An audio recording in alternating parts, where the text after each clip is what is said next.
Hello everyone, welcome to Hill Street. Today's story is The Sheepdog. If you end up enjoying this story, please leave a like. And if you enjoy hearing stories from me, please subscribe and become a resident of Hill Street and let me know how I'm doing in the comments. Now, let's get to this nightmare. I go all out on Halloween. Every year in mid-September, I scout the decorations of every superstore and annual spooky shop alike in search of the latest and greatest decoration for the holiday season. I spend weeks transforming my house into an icon for Halloween, so people from all over town, and even the town over, can drive down the block with their families, eyes wide at my collection of decorations, lights, inflatables, fog, and creepy music. There is an abandoned house on my street, and a few others don't decorate, so I like to go the extra mile. We set up a security camera on the doorstep to document all of the costumes and call out the best on social media. It's a hit every year. I've seen masks, makeup, and costumes of all kinds. However, I saw something last night that makes me question if I will ever decorate my house again. We were in the final throes of trick-or-treating.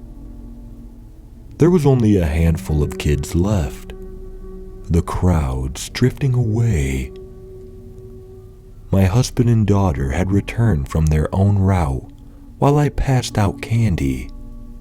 They were now sorting through her haul on the living room floor. I was trying to empty my bowl so I could end the night. I could see the last of the kids down the road, the only ones that hadn't come to my house yet.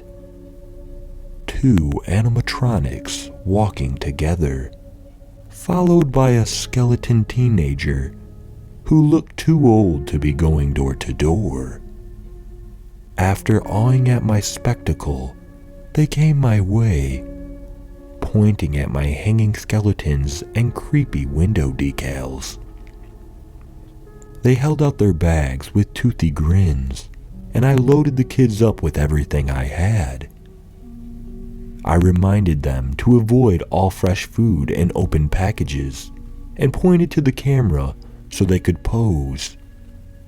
They thanked me and skipped away, with the teenager saying something rude as they passed. When the skeleton teenager arrived, I showed him my empty bowl, and he said some words I'd rather not say. I shrugged him off. Better luck next year, I said, and he followed the boys after giving the finger. As they left, I saw a figure across the street, standing in the artificial fog. It looked like a kid in a fuzzy costume, although what exactly I couldn't see. I smiled and waved them over, pulling an unopened bag from behind the door. They just stood there for a while, and I coaxed them over by opening the bag. They shivered and crossed the street, other kids paying them no mind. They moved slowly, creeping inches at a time. I couldn't tell who the costume was concealing, but I was patient with them. It looked like there was something wrong with their legs, the way they shuffled, and the mask made them look straight ahead. When I got a better look at what they were wearing, I was impressed and unsettled at the same time. The kid was dressed as a sheepdog, but the costume looked very old. It was dirty, but I couldn't deny how good it looked otherwise, like it had been pulled straight from the TV set in the 90s. "Oh my gosh, I love your costume. Did your parents get that for you?" I asked, motioning for them to come closer. I had a handful of candy ready for them. The sheepdog stood frozen. They just stared. "What are you supposed to be this year, A puppy?" I asked cheerfully, keeping the awkwardness at bay. They were looking past me, inside my house.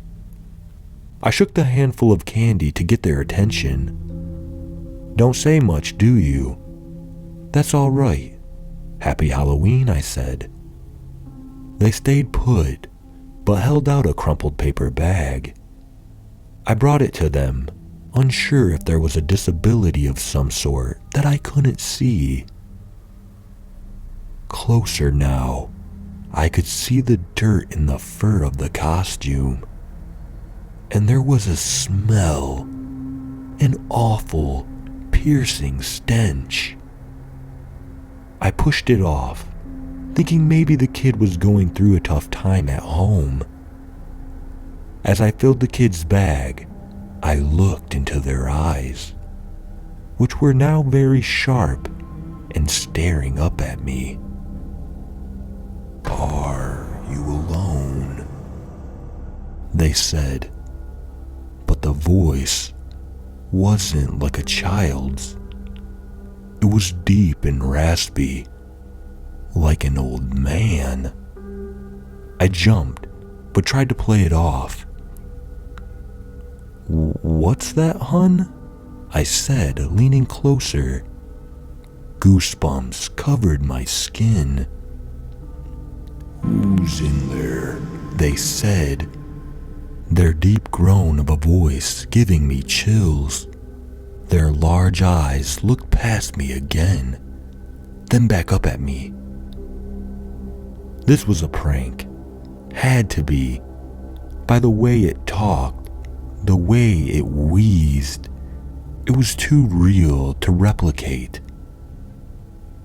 "Excuse me?" I stiffened and backed away, blocking their view. Behind the mask, around the eyes, it was dark red, like there was no skin. "Are you scared?" they asked. I called for my husband. "You should be going," I said. Down the road, I saw porch lights go out. I decided it was time to do the same. "Why? I'll have to come back." There was a beastly groan behind the mask. "Have a good night." I shut the door and killed the light. I waited a moment before looking out. The sheepdog was nowhere to be seen. My husband walked up, mouthful of candy, asking what I wanted. I went to explain, but shrugged and brushed it off. The next morning, I checked the tapes. Everything was fine until the sheepdog kid. It was all distorted and grainy, barely able to make out my altercation with them. But as the night went on after I went inside, the kid blinked in and out of view, hourly, through the night. Every time, they would just stand there, silently, eyes locked on the camera for minutes at a time.